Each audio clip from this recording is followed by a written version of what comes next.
वादी को वापस करना होगा। ठीक है ना, स्पष्टीकरण दिया गया है।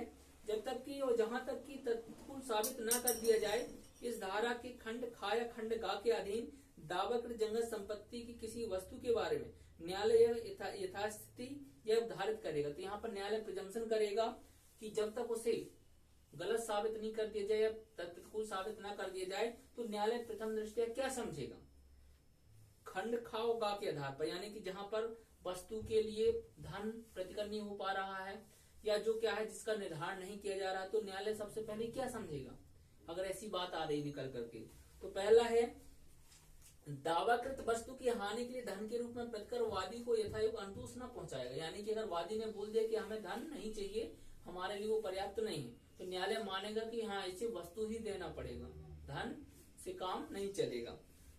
बी क्लॉज है उसकी हानि द्वारा कारित वास्तविक नुकसान का विनिश्चय करना अत्यंत कठिन होगा। यानी कि जो उसके पुरखों दादा परदादाओं की जो तलवार है, अब वो तलवार की जो उनके लिए कीमत है वो चांदी या सोने की तलवार से उसकी भरपाई नहीं की जा सकती। ठीक है ना, तो ये हमने सेक्शन 7 और 8 में देखा। देखिए जैसा कि धारा 5 में क्या है, स्थावर संपत्ति से अगर आपको बेदखल कर दिया जाता तो सीपीसी के अनुसार आप क्या कर सकते थे, उस संपत्ति को, अगर आप उस संपत्ति में हक रख रहे हैं, आपका हक है यानी आप स्वामी हैं, तो आप क्या है हक साबित करके आप वो संपत्ति वापस प्राप्त कर सकते थे।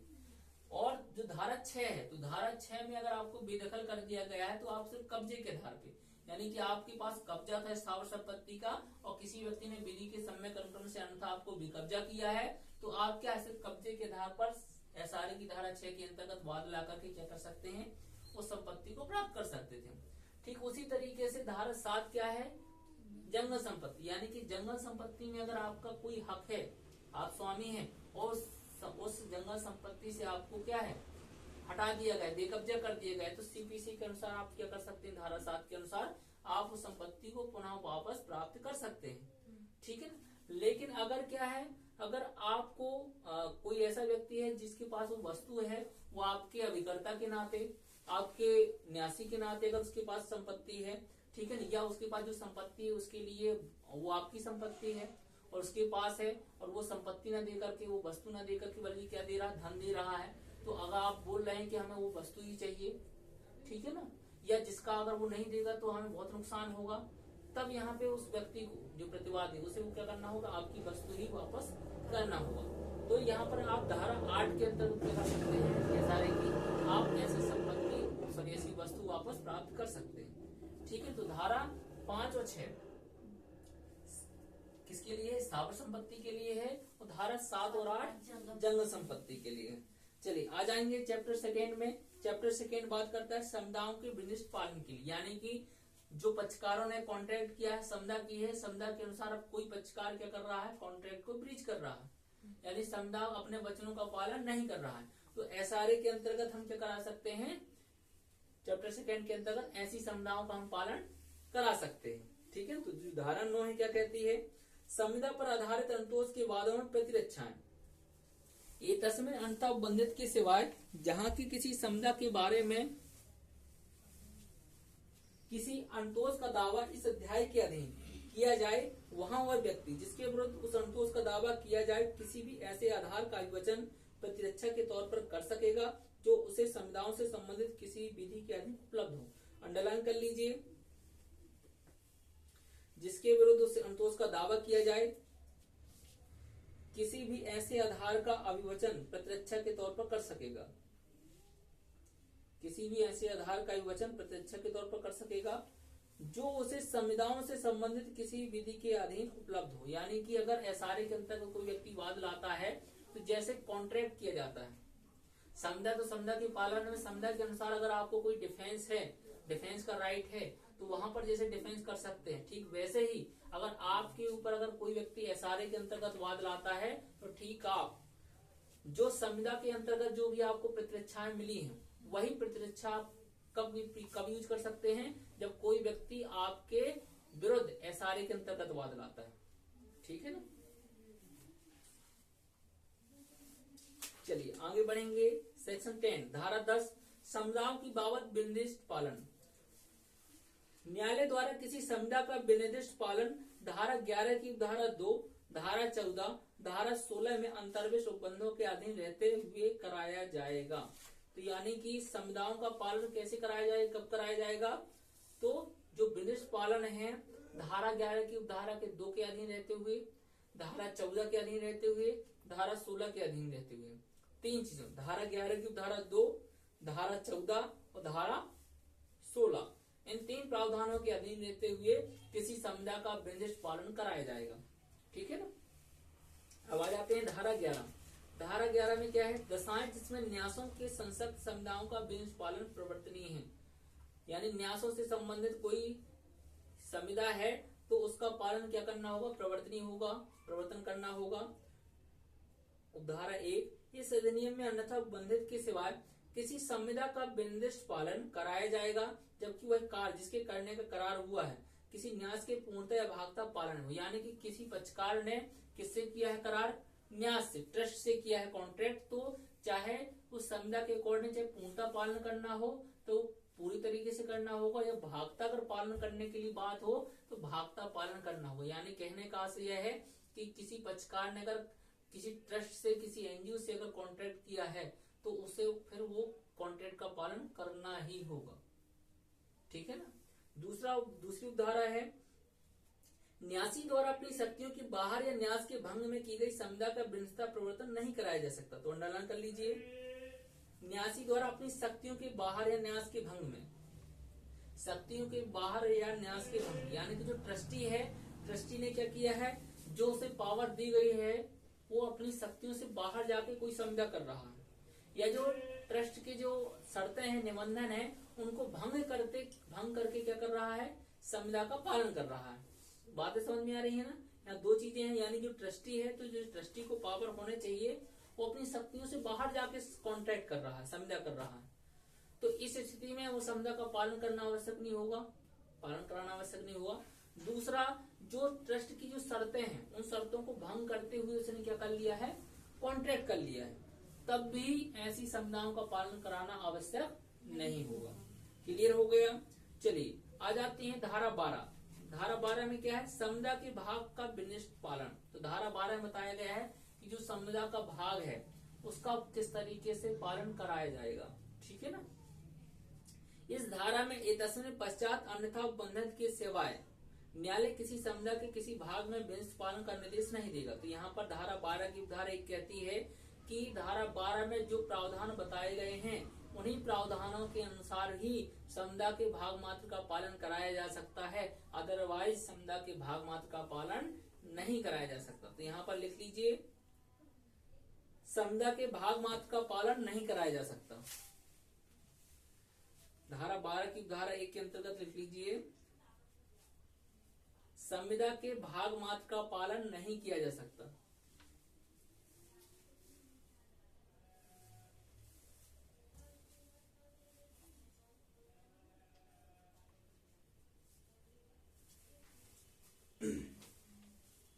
चलिए आगे बढ़ते हैं। उपधारा 2, यानी कि संविदा के भाग मात्र का पालन नहीं कराया जा सकता, लेकिन धारा 12 के अंतर्गत जो क्लॉज हैं, जो प्रावधान हैं, उनके अनुसार संविदा के भाग मात्र का भी पालन कराया जा सकता है। ठीक है ना। उपधारा 2, हाँ पढ़िए उपधारा 2, थोड़ा जोर से पढ़ेंगे। जहाँ किसी संविदा का कोई पक्षकार उसमें के उसके सिवाय उसके संपूर्ण भाग का पालन करने में असमर्थ हो, किंतु वह भाग जो अपालित रह जाना है मूल्य में पूरे भाग के अनुपात में बहुत कम हो और धन के रूप में प्रतिकर हो सकता है, तो न्यायालय दोनों में से किसी पक्षकार के वाद पर संविदा का उतना विनिर्दिष्ट पालन करने का निर्देश दे सकेगा जितना पालन किया जा सकता है, और कमी के लिए धन के रूप में प्रतिकर अधिनिर्णित कर सकेगा। ठीक है ना। तो यहाँ पे दूसरे में क्या बताया गया है कि जो पक्षकारों के बीच में संविदा हुई, मान लीजिए ए और बी के बीच में क्या हुआ है? कॉन्ट्रैक्ट हुआ है, संविदा हुई है। तो जो संविदा हुई है, ठीक है ना, संविदा हुई है, मान लीजिए 4 चीजों को लेकर के संविदा हुई है, ठीक है ना। तो अब मान लीजिए अब जो ए और बी के बीच संविदा हुई है, तो अब जो संविदा हुई है वो संविदा का पालन करने में पक्षकार क्या है, असमर्थ है। और कैसे असमर्थ है, पूरी तरीके से असमर्थ है। कैसे असमर्थ है, यानी कि जो 100% है वो असमर्थ है, पालन करने में क्या है, असमर्थ है। ठीक है ना। लेकिन जो अधिकतम भाग क्या है वो पालन नहीं कर सकते, लेकिन यहाँ पे कुछ भाग है जिसका क्या है वो पालन कर सकते हैं। मान लीजिए क्या है, केवल 5% क्या कर पा रहे हैं, वो पालन कर पा रहे हैं, लेकिन वो 95% नहीं कर पा रहे। और इसके लिए ये जो पूर्ण में ये क्या है, ये जो भाग है ये बहुत ही क्या है, कम है, और इसके लिए क्या है, प्रतिकर हो सकता है। तो अगर ऐसी सिचुएशन में ए और बी क्या करें, अगर वो क्या है, पक्षकार हैं, वो करने के लिए तैयार हैं, तब न्यायालय क्या कर सकता है, अगर इन दोनों में से कोई व्यक्ति क्या करता है, कोर्ट जाता है, न्यायालय जाते हैं, कहाँ जाते हैं, कोर्ट जाते हैं, कोर्ट के पास कि भाई पक्ष करार हुआ था, एग्रीमेंट हुई, संविदा हुई थी, लेकिन कोई पक्षकार संविदा का पालन नहीं कर रहा। मान लीजिए ए जाता है कोर्ट के पास, तो बोलता है कि जो बी है वो काम नहीं कर रहा है, संविदा का पालन नहीं कर रहा। तो अगर इस तरीके से जो काम पूरे का नहीं कर सकता, लेकिन जितना काम हो सकता है उसके लिए वो इसमें से मूल्य में बहुत कम हो, कम पैसे में हो, ठीक है, तब यहाँ पर क्या है, कोर्ट आदेश कर सकता है कि संविदा का पालन करे वो। ठीक है ना। अब आएंगे तीसरी उपधारा में, पढ़िए। जहाँ किसी संविदा का कोई पक्षकार उसके संपूर्ण भाग का पालन करने में असमर्थ हो और वह भाग जो अपालित रह जाना है या तो का संपूर्ण का कोई प्रचुर भाग हो, यद्यपि धन के रूप में प्रतिकर हो सकता हो, या धन के रूप में प्रतिकर नहीं हो सकता हो। ठीक है, तो यहाँ पर रुकेंगे। यहाँ पर भी क्या बताया गया है कि यहाँ पर भी जो संविदा है, ठीक है ना, यहाँ पर भी संविदा जो 100% है, इसके में पूरे भाग का पालन करने में वो क्या है, असमर्थ है। लेकिन यहाँ पर क्लॉज बताया गया है, पहले क्लॉज में बताया गया है कि जो असमर्थ है, लेकिन वो क्या है, जहाँ की संपूर्ण का प्रचुर भाग हो, यद्यपि उसका धन के रूप में प्रतिकर हो सकता हो, यानी कि जिसका हम क्या है, संविदा है, यहाँ पर भी क्या है, एक प्रकार से इसका हम पालन नहीं कर पा रहे हैं, यानी प्रचुर भाग हो जिसका पालन नहीं हो पा रहा है। ठीक है ना। पालन किसका हो पा रहा है, केवल मान लीजिए 10% का, ठीक है ना, लेकिन जिसका नहीं हो पा रहा है, 90% का नहीं हो पा रहा है, तो इसके लिए क्या है, प्रतिकर हो सकता है। ठीक है ना। जब प्रतिकर हो सकता है तब क्या किया जा सकता है, हाँ उसका आगे देखेंगे। तो पहला क्लॉज है जहाँ पर प्रतिकर हो सकता है, प्रतिकर हो सकता है, ठीक है ना। और बी क्लॉज में क्या बताया गया है, जहाँ पर प्रतिकर नहीं हो सकता है, ठीक है ना, प्रतिकर नहीं हो सकता है। ठीक है ना। तो अब जैसे कि मान लीजिए कि जो ए है वो मालिक है, बी कौन है, ठेकेदार है, इनने कॉन्ट्रैक्ट किया था। तो ए ने बी से, ठेकेदार से कॉन्ट्रैक्ट किया था कि हमने घर बनवाया है, हमारे 10 कमरे हैं, तो 10 कमरों में क्या करना है, प्लास्टर करना है, 10 कमरों में प्लास्टर करना है। ठीक है ना। तो जब प्लास्टर करना है तो अब यहाँ पर क्या है, वो बोलता है कि मैं आपके जो कमरे हैं, ठीक है, 10 कमरे हैं, 10 में से मान लीजिए 8 कमरे नीचे हैं, ठीक है ना, मान लीजिए 9 कमरे नीचे हैं, ठीक है, ग्राउंड फ्लोर पर हैं, एक कमरा क्या है, ऊपर है। ठीक है ना। तो अब यहाँ पर क्या है, उसने बोला, जो बी है, जो ठेकेदार है, वो बोलता है कि मैं आपके जो प्लास्टर का काम है वो मैं नहीं कर पाऊंगा, असमर्थ। ठीक है ना। तो लेकिन अगर आप चाहें तो जो ऊपर वाला बस कमरा है वहां का मैं क्या कर सकता हूँ, प्लास्टर कर सकता हूँ। ठीक है ना।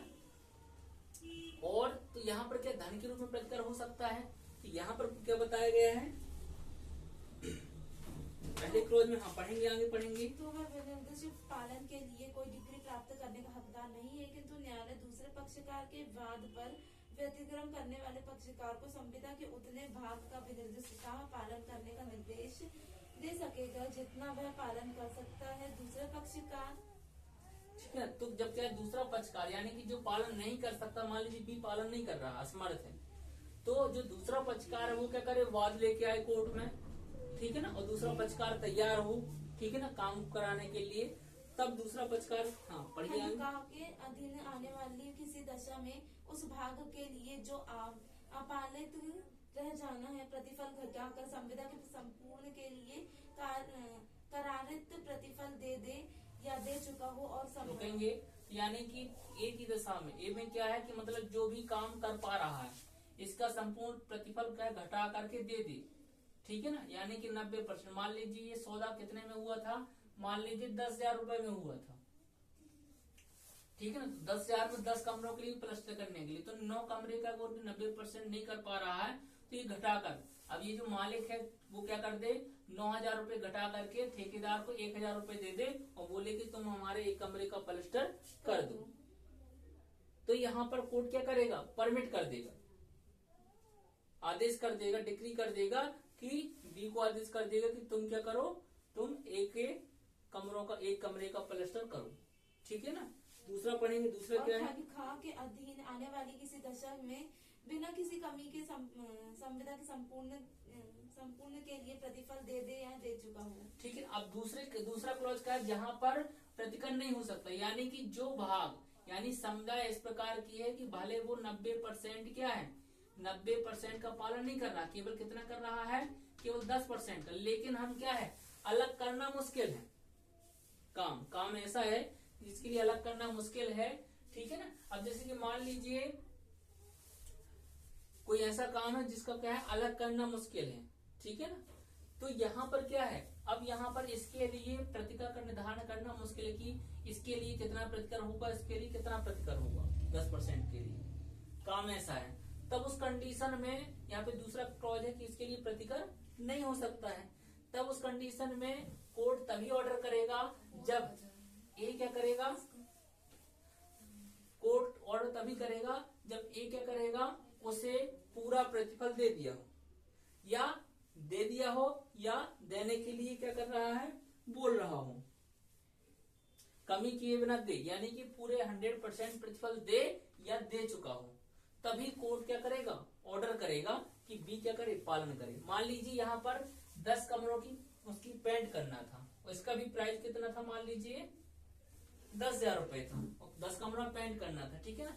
अब यहाँ पे ये व्यक्ति बोल रहा है कि मैं 10 कमरा पेंट नहीं कर सकता, मैं केवल एक कमरे में पेंट करूंगा, ठीक है ना। और लेकिन अब यह क्या है, अब डिसाइड नहीं हो पा रहा था कि कैसे कितना करना होगा, ठीक है ना।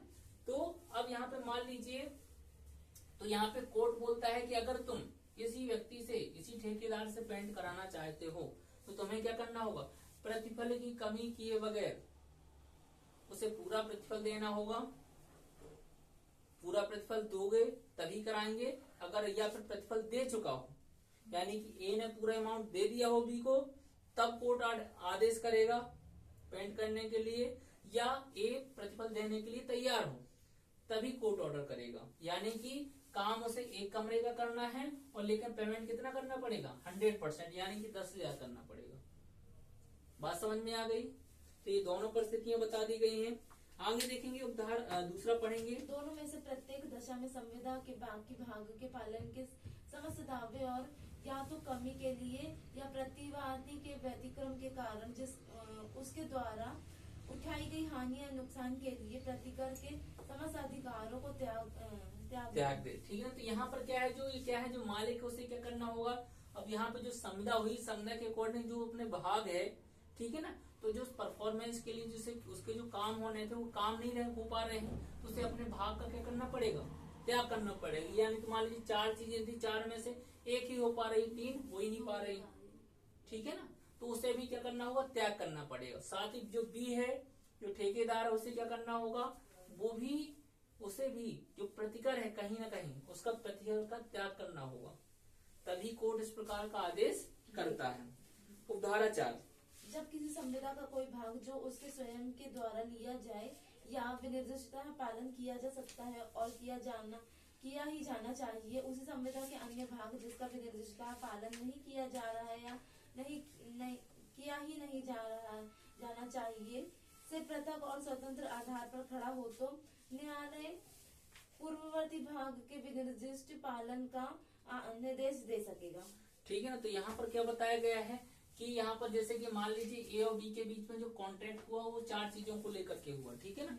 अब 4 चीजों को लेकर के हुआ, मान लीजिए जो 2 चीजें थी जो पूर्ववर्ती, अगर इनको अलग अलग किया जाता तो क्या होता, ये 2 कामों के लिए ये तैयार था काम करने के लिए, ठीक है ना। जो पूर्ववर्ती है, जो पूर्ववर्ती भाग है, इन 2 कामों के लिए वो तैयार था काम करने के लिए, लेकिन जो बाकी की 3 चीजें, 3 और 4 नंबर का जो काम है उसके लिए ये तैयार नहीं, जिसकी वजह से बी ने पूरी तरीके से मना कर दिया या असमर्थ है वो करने के लिए, ठीक है ना। तो अगर इसको अलग अलग किया जाता, 1 और 2 को अलग से कॉन्ट्रैक्ट किया जाता बी के साथ, और 3 और 4 के काम के लिए अलग से कॉन्ट्रैक्ट किया जाता, तो बी क्या कर सकता था, 1 और 2 काम के लिए क्या कर सकता, वो रेडी हो जाता, और 3 और 4 के लिए वो मना कर देता। तब इस प्रकार की अगर परिस्थिति है तो कोर्ट आदेश कर सकता है कि पूर्ववर्ती भाग यानी 1 और 2 काम के लिए आदेश कर सकता है कि केवल इतने ही भाग का बी क्या करे, पालन करे, संविदा को परफॉर्म करे। बात समझ में आ गई। स्पष्टीकरण, इस धारा के प्रयोजन के लिए किसी संविदा का कोई पक्षकार उसके संपूर्ण भाग का पालन करने में असमर्थ माना जाएगा यदि उसकी विषय वस्तु का कोई भाग संविदा की दिनांक को विद्यमान हो, उसके पालन के समय विद्यमान न रहा हो। अब जैसे कि मान लीजिए ए क्या है, मान लीजिए कोई मैरिज गार्डन का कोई क्या है, ऑनर है, मालिक है। बी क्या है, उसमें उस मैरिज गार्डन को सजाने वाला वो है जो फूल वगैरह लगाता है और सजाता है, ठीक है ना। तो ए ने बी के साथ कॉन्टेक्ट किया कि हमारे यहाँ गार्डन में 15 तारीख की बुकिंग है, 15 तारीख को शादी है, ठीक है। तो 15 तारीख को शादी है, तो ए ने बी के साथ कॉन्टेक्ट किया कि तुम क्या करना, तुम 14 तारीख को ही फूल वगैरह सब सजा देना, मंडप अच्छे से सजा देना, ठीक है ना। तो कॉन्टेक्ट कर लिए, ठीक है ना। अब होता ये है कि 13 तारीख को ही उस मैरिज गार्डन में आग लग जाती है। जब 13 तारीख को मैरिज गार्डन में आग लग जाएगी तो बी वो अपने संविदा का जो अपने वचन का पालन कहाँ से करेगा, जब वो मैरिज गार्डन ही नहीं रहा तो सजाएगा क्या, ठीक है ना। तो समझ में आ रही बातें, यानी कि जो संविदा की जो विषय वस्तु थी वही अस्तित्व में नहीं रह गई, ठीक है ना। तो यहाँ पर क्या है, अस्तित्व में नहीं रह गई, तो अब यहाँ पर बी का जो संविदा का पालन करने के लिए वो बाउंड नहीं। समझ में आ गया। चलिए आ जाइए धारा 13 में, हक न रखने वाले या अपूर्ण हक वाले व्यक्ति के विरुद्ध क्रेता या पट्टेदार के अधिकार। तो यानी जो ऐसा व्यक्ति जो हक नहीं रख रहा, जिसके पास हक नहीं है या हक है लेकिन कैसा हक है, अपूर्ण हक है, इसके विरुद्ध किसको अधिकार है, क्रेता को। जो क्रेता है या पट्टेदार है, क्रेता कौन होता है जो कोई चीज खरीदता है, पट्टेदार कौन होता है जो चीज कोई पट्टे पर लेता है, ठीक है ना।